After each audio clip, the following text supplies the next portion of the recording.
வைகை புயல் வடிவேலு சினிமாவில் இத்தகைய வளர்ச்சி அடைவதற்கு அவருடைய திறமை முக்கியமான காரணம்தான்.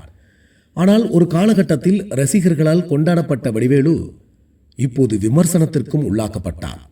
இதற்கு காரணம் இப்போது சமூக வலைதளங்கள் ஆதிக்கம் அதிகமாக உள்ளது. வடிவேலுவுடன் பயணித்தவர்கள் தங்களது ஆதங்கங்களை வெளிப்படுத்தி வருகிறார்கள்.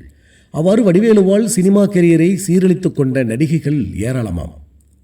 தமிழ் சினிமாவில் பல படங்களில் நடித்திருந்தாலும் வடிவேலுவுடன் நடித்த சில படங்களிலேயே பிரபலமானவர்தான் பிரியங்கா.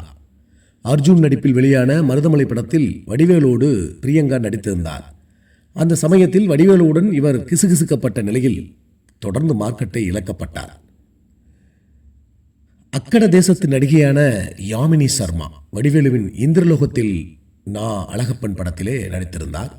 இந்த ஒரு படத்தில் தான் அவர் வாய்ப்பை பெற்றாலும் அதன் பிறகு தமிழ் சினிமாவே வேண்டாம் என்று ஓடோடி விட்டார். இதற்கு காரணம் வடிவேலுதான் என்று அவர் பரபரப்பாகவும் சொல்லிவிட்டார். இப்போது சின்னத்திரை தொடர்களில் ஒரு ரவுண்டு வருபவர்கள்தான் மின்னல் தீபா. இவர் மாயி படத்தில் மாமா மின்னல் என்ற கேரக்டரில் நடித்ததால் மின்னல் தீபா என்று பெயர் பெற்றார். அந்த படத்தில் வடிவேலு தீபாவிடம் ஒன்றை கண்ணு போல நடி என்று கூறினாராம். அந்த படத்தில் நன்றாக நடித்தும் நிஜமாகவே இவருக்கு கண்ணு ஒன்றை கண்ணுதான் என்று நினைத்து கொண்ட இயக்குநர்கள் இவருக்கு கடைசி வரை வாய்ப்பே வழங்கவில்லை. இது வெறும் வடிவேலுதான் காரணமாம். குழந்தை நட்சத்திரமாகவே சினிமாவில் அறிமுகமாகி சில படங்களில் நடித்து வந்த மோனிகா இரண்டாம் கதாநாயகியாக நிறைய படங்களில் நடித்தார். மேலும் வடிவேலுவின் கட்டாயத்தின் பேரில் 23ஆம் புலிகேசி படத்தில் மோனிகா நடித்தார். இந்த படத்திற்கு பிறகு வடிவேலுவுடன் நடிக்கவே கூடாது என்ற முடிவை மோனிகா எடுத்துவிட்டார். அதற்கு பல காரணங்களை கூறுகிறார்கள். சூப்பர் ஸ்டார் ரஜினிகாந்துடன் சிவாஜி படத்தில் நடித்த ஸ்ரேயா இந்திரலோகத்தில் நான் அழகப்பா படத்தில் வடிவேலோடு நடனமாடுவார். முன்னணி ஹீரோயின் நகைச்சுவை நடிகரோடு நடனமாடியதால் ஸ்ரேயா அப்போது மார்க்கெட்டை ரொம்பவே இழந்தார்.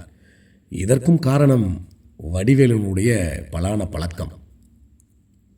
ஆரம்பத்தில் கதாநாயகிகளின் தோழிகளாக நடித்த இவர் விவேக்கின் படங்களில் நிறைய நடிக்கத் தொடங்கினார்.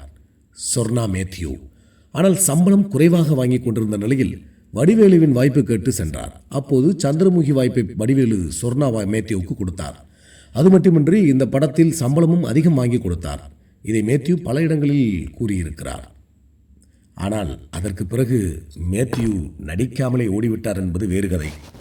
இதற்கெல்லாம் நம்முடைய வைகை புயல் வடிவேலு செய்த லீலைகள் தான் என்று திரைத்துறை வட்டாரங்கள் கூறுகின்றார்கள். நன்றி, வணக்கம்.